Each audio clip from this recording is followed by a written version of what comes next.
Kali ini saya mau membacakan berita, kurang rapin saya, berita yang ngeri-ngeri sedap ya, yaitu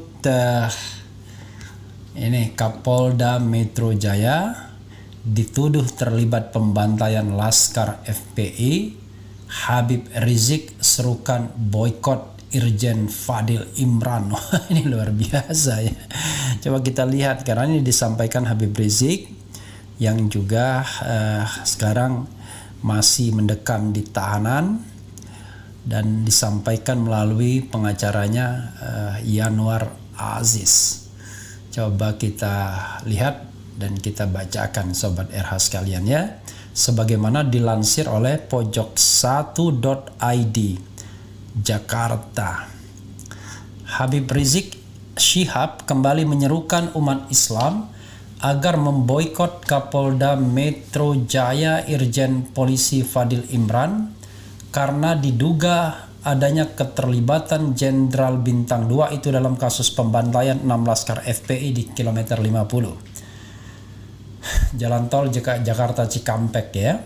Seruan pemboikotan itu yakni menyerukan kepada umat Islam agar tak mengundang Fadil Imran dalam setiap kegiatan, baik itu kegiatan keagamaan maupun sosial. Seruan Imam Besar Habib Rizik boikot Fadil kepada segenap Habib, ulama, kiai, tokoh Islam dan umat HRS menyeru untuk menolak kehadiran terduga pelanggar HAM berat di setiap kegiatan keagamaan, kata pengacara Habib Rizik Aziz Yanwar kepada pojok1.id Jumat kemarin. Seruan itu disampaikan Habib Rizik, kata Aziz, karena diduga keras adanya keterlibatan Fadil dalam kasus pembantaian 6 Laskar FPI. HRS menduga keras Fadil terlibat dugaan pelanggaran HAM berat yang dilakukan terhadap 6 syuhada, ujarnya. Adapun ukuran keterlibatan Fadil, kata Aziz, bisa dibuktikan dengan konvers atau konferensi pers yang digelar Fadil beberapa jam setelah pembantaian 6 Laskar FPI. Ukuran keterlibatan adalah konvers di siang hari setelah kejadian memilukan dini hari saat itu, bebernya.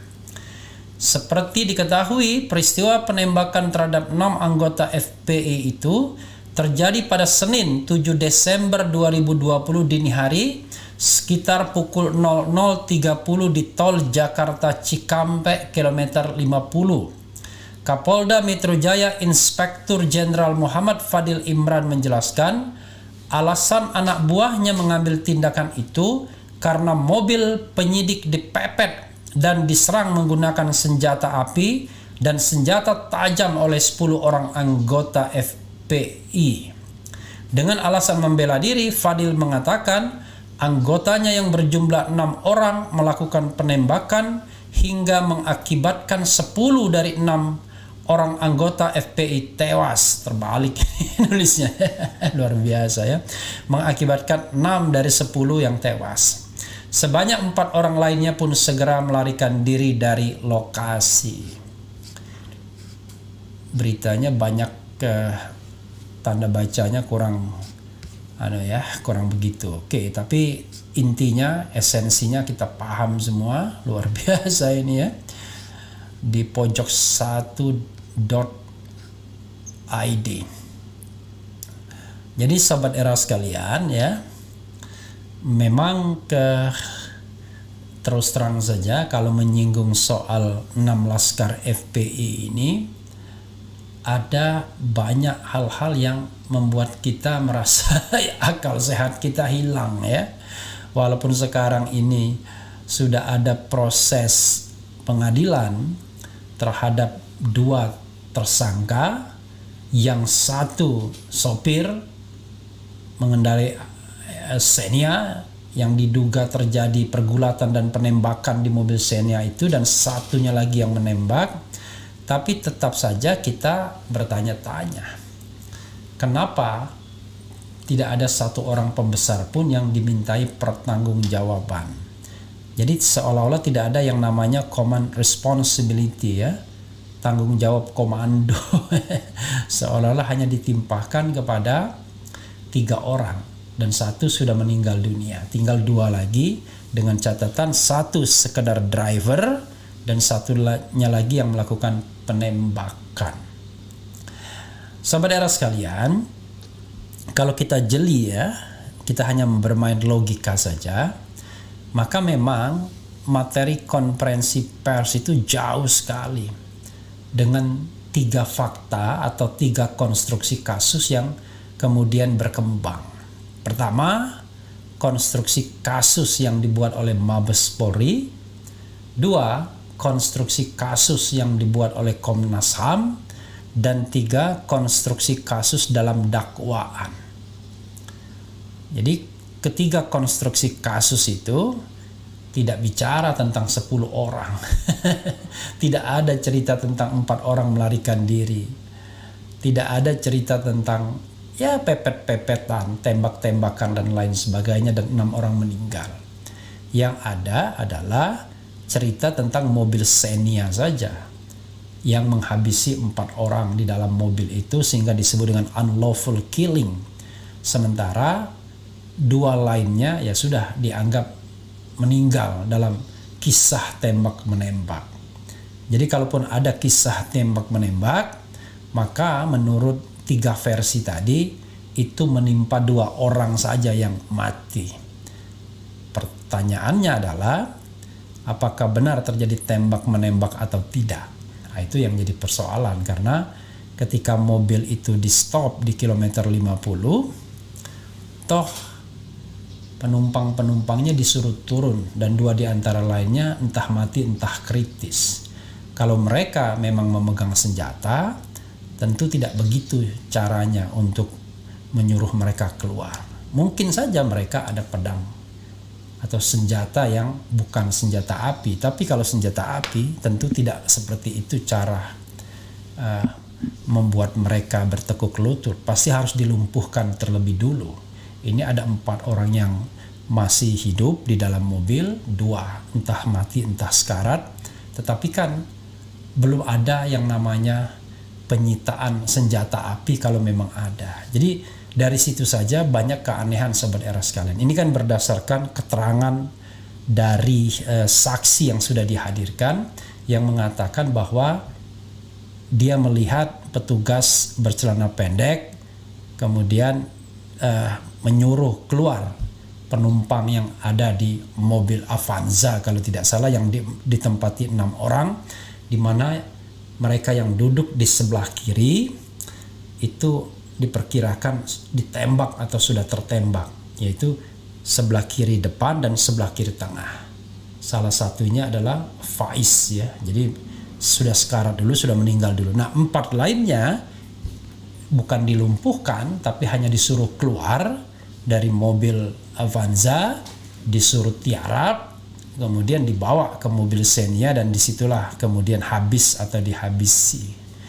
Jadi sebenarnya kalau kita mau mengusut kasus ini memang ya sebenarnya Komnas HAM harus bertanya dari mana katakanlah Kapolda Metro Jaya itu punya materi press conference-nya. Karena kan tentu dia tidak mungkin mengarang sendiri. Kalau dia mengarang sendiri namanya dia menyebarkan berita hoax pasti. Kan pasti tidak mungkin mengarang sendiri. Pasti ini based on laporan. Nah masalahnya laporan siapa? Apakah laporan itu ditujukan langsung kepada dirinya ataukah melalui perantara misalnya bawahannya? Berarti ya kan ada something sehingga terjadi versi yang sangat berbeda. Versi Kapolda Metro Jaya 10 orang, 6 orang tewas dalam tembak-menembak, 4 melarikan diri. Itu saja kan sudah aneh sekali sebenarnya. Jumlah orangnya berbeda. Lagi pula 10 orang itu apakah berada dalam satu mobil yang sama? Kan tidak mungkin. Kapasitas mobil isinya paling cuma 6 orang saja. Tidak 10 orang ya. Secara yang dipakai hanya mobil Avanza kalau tidak salah. Nah di sini saja sebenarnya sobat era sekalian banyak kejanggalan keanehan. Jadi Tidak heran kalau misalnya Maijen Sunarto mengatakan kita dianggap bodoh, tolol ya, tuli gitu katanya. Ya, itulah sebenarnya ya, ngeri-ngeri sedap. Memang tidak banyak yang berani berbicara soal ini, tapi bagaimanapun kan kalau kita mau kebenaran kan harus diungkap. Jadi gini, kadang-kadang saya merasa aneh ya kalau kita mengungkapkan kebenaran apa adanya, seolah-olah perspektifnya iri, dengki, benci, tidak suka dan lain sebagainya. Enggak, ini enggak ada hubungannya dengan sosok siapapun. Tapi siapapun yang berbuat salah, yang berbuat keliru, apalagi sampai menghilangkan nyawa orang lain, ya harus ada responsibility-nya. Jangan go unpunished ya. Jadi going unpunished, jangan sampai kemudian seolah-olah punya kekebalan, tidak bisa diapa-apakan. Lantaran, maaf kata ya, yang dibunuh barangkali orang yang bagi sebagian orang malah ditepuk tangan nih. Padahal mereka bukan apa-apa dan bukan siapa-siapa ya. Mereka sekadar pengawal Habib Rizik, dan bukan juga orang yang memiliki kemampuan luar biasa, baik secara finansial maupun kemampuan-kemampuan lainnya. Toh rata-rata mereka adalah orang miskin, orang yang tidak berpendidikan, ya satu-satunya yang sekolah baik barangkali masih mahasiswanya Faiz saja. Sementara bahkan Reza, yang ada yang buta huruf kalau tidak salah namanya Reza. Pekerjaan mereka sehari-hari juga bukan pekerjaan yang hebat. Ada yang cuma tukang parkir dan punya penghasilan yang pas-pasan saja. Hanya ratusan ribu per bulan. Coba you can imagine ya. Karena itulah sebenarnya agak menyesak, agak sesak rasanya ketika orang lain bertepuk tangan ya, mengejek misalnya sampai kemudian memberikan karangan bunga ke Polda Metro Jaya karena berhasil membunuh 6 anak manusia itu. Jadi sense of humanity saja sahabat era sekalian ya. Saya sendiri tidak kenal dengan mereka semua, tidak tahu di mana FPI, tapi sense of humanity siapapun itu. Jadi negara ya melalui aparatnya tidak berhak menghilangkan nyawa orang. Karena itu kalau penghilangan nyawa orang ya harus diproses, tidak boleh dibiarkan begitu saja berlalu. Seolah-olah tanpa ada investigasi yang adequate, yang memadai, dan hanya dilokalisir kepada peristiwa atau satu peristiwa yang disebut dengan unlawful killing dengan tersangka atau terdakwa itu 2 orang polisi atau petugas berpangkat rendah.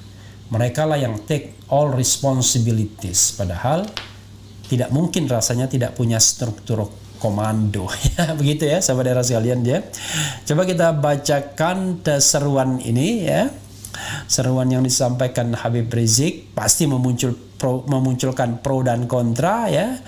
Dan itu wajar, biasa saja ya, pro dan kontra sering dan senantiasa terjadi. Yang penting kita sampaikan saja.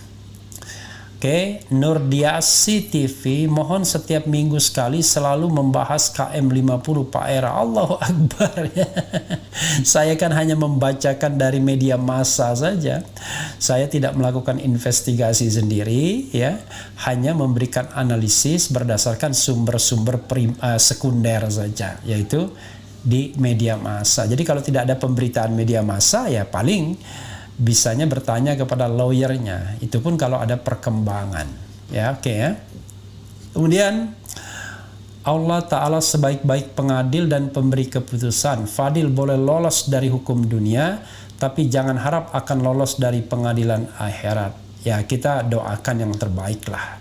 Tidak boleh juga lantas langsung menuduh ya, bahwa tetap berlaku azas praduga tak bersalah. Tetapi kendati demikian, memang ada bagian-bagian yang harusnya diperiksa lebih lanjut, tidak dibiarkan begitu saja ya. Kalau dibiarkan begitu saja ya tadi saya bilang go unpunished, seolah-olah ada kekebalan karena dianggap sudah melakukan penghilangan nyawa terhadap orang-orang yang dalam tanda kutip tidak disukai rezim ini. Allahu Akbar ya. Ada yang bilang giliran artis cepat terungkap tapi kilometer 50 lambat. Ikhwan Syuhada, Bang Refli ada keinginan nggak wawancara Habib Rizik setelah bebas? Ya ada saja keinginan ya, karena secara dia adalah orang yang barangkali perlu kita interview, tapi tolong tidak perlu mengkultuskan seseorang ya. Setiap manusia itu punya sisi baik dan buruknya. Saya sendiri ya melihat orang itu dari sisi ya apa adanya saja. Nah, kalau dia misalnya berani melawan kezaliman ya kita hormat. Kalau dia pengecut melawan kezaliman ya bagaimana kita menghormatinya. Kalau dia penikmat jabatan bagaimana kita mau menghormatinya. Kira-kira begitu ya. Kemudian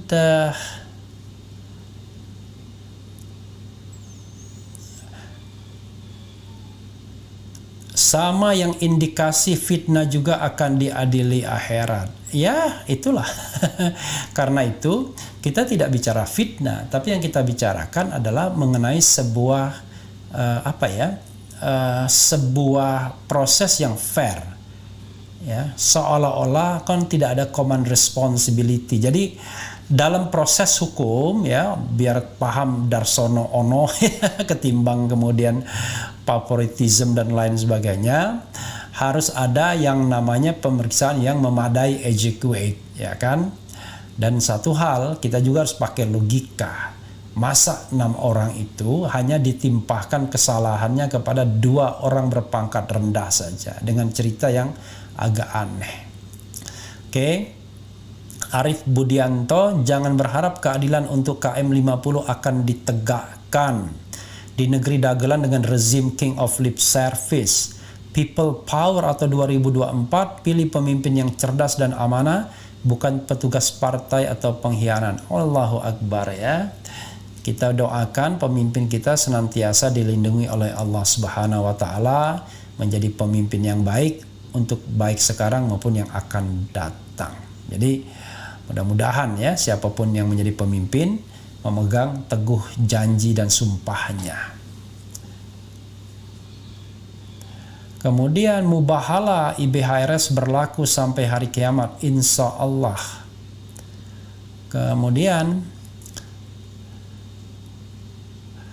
penonton RH kebanyakan pecinta HRS karena berani membahas HRS. Allahu Akbar, saya tidak tahu ya. Yang paling penting adalah kita membahas sesuatu yang terkait dengan nyawa 6 orang. Ini bukan terkait dengan HRS-nya, tapi nyawa 6 orang anak manusia, ya, warga negara. Coba bayangkan kalau yang meninggal itu keluarga Anda atau keluarga kita, ya, mereka yang mengolok-olok. Pasti kan dendamnya minta ampun, marahnya minta ampun. Kasus KM 50 akan berakhir seperti kasus Novel Baswedan, hanya sampai bawaan saja tanpa mengusut atasan yang memberi perintah. Ya, sepertinya seperti itu ya. Kita hanya berharap bahwa keadilan itu sooner or later akan datang juga, akan ada pengadilan di dunia ini karena komitmen kita menjadi negara hukum. Oke. Apalagi ya? Ada lagi nggak? Coba. Apalagi ya? Hukum mati pelaku pembunuhan pembantaian 6 anggota FPI pengawal Habib Rizik Syihab. Seret aktor intelektual di balik pembunuhan ini untuk diminta pertanggungjawaban di muka pengadilan. Harusnya begitu, tapi tidak usah bicara hukuman mati ya. Tapi adili yang seadil-adilnya dan sebenar-benarnya menurut hukum yang ada di Republik ini. Kemudian Al-Fatihah untuk 6 laskar FPI, tetapi semangat bang, no Refli, no happy. Luar biasa ya. Saya dapat ungkapan baru yang bisa menyaingi Rocky Gerung. Kalau Rocky Gerung, no Rocky, no party. Padanya adalah no Refli, no happy. Oke. Kita semua sudah tahu Bang Ref kalau ini adalah upaya penghabisan. Sekali lagi semua sudah tahu. Kasihan lihat upaya polisi cuci sana cuci sini. Allahu Akbar. Terakhir ya, saya acak saja. Muhammad Yusuf, hasbunallah wa ni'mal wakil, ni'mal maula wa ni'man nasir. La haula wa la quwata illa billahil aliyyil azim. Allahu akbar, Allahu akbar. Gak lucu dan gak logis hukum ini. Gimana ceritanya ada sebuah kasus pelanggaran HAM, tapi ketua yang nyuruh dan membuat hoax gak pernah dipanggil.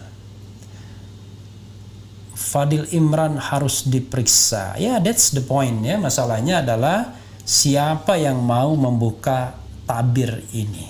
Karena saya katakan ini kelasnya bukan lagi sepertinya kelas Kapolri, tapi ini gesture kekuasaan puncak. Nah, kalau gesture kekuasaan puncak, maka pertimbangannya bukan lagi pertimbangan kemanusiaan, bukan lagi pertimbangan keadilan, tetapi lebih banyak pada pertimbangan politik. Nah, kalau sudah pertimbangan politik, maka kita tidak bicara lagi benar dan adil, tetapi untung dan tidak untung. Kalau sudah untung dan tidak untung, ya jangan harap kebenaran dan keadilan akan datang ya. Walaupun kita nyanyikan ya oh ya oh ya oh ya bongkar ya. Karena perhitungannya bukan lagi perhitungan kebenaran dan keadilan, tapi perhitungan politik. Ya, sahabat era sekalian, coba kita baca dua lagi ya, tanggung sekali ya yang watching now. Belum tembus satu kilo ya, rupanya turun lagi. Oke, it's okay. 2022 Fadil semoga berakhir, bila perlu pecat sekarang juga. Oke ya, kita nggak bicara pecat memecat, kita bicara bagaimana keadilan ditegakkan. Itu yang paling penting ya, termasuk juga keadilan bagi Irjen Napoleon Bonaparte yang berani bersumpah atas nama apapun kalau dia tidak menerima suap dan memiliki sebenarnya bukti yang kicking, mematikan, yaitu berupaya rekaman dengan orang yang katanya menyuap yang bersangkutan. Jadi itu sebenarnya kicking sekali, karena yang mengatakan dia disuap itu hanyalah satu orang, yaitu Tommy Sumardi. Dan Tommy Sumardi dalam rekaman bertiga itu mengatakan bahwa uang yang sedianya dipakai untuk menyuap itu ya selain memang tidak disampaikan, disimpannya dalam berangkas. Ya, dalam percakapan dengan orang yang memang punya transaksi dianggap, ya pasti akan ada kejujuran di sana. Bagaimana mungkin kamu menyuap saya, kan nggak mungkin kan. Kita tahu kondisinya bahwa Tommy Sumardi dan Irjen Napoleon Bonaparte itu tahu apakah ada suap menyuap di antara mereka atau tidak. Jadi hati nurani mereka pasti tidak bisa dibohongi.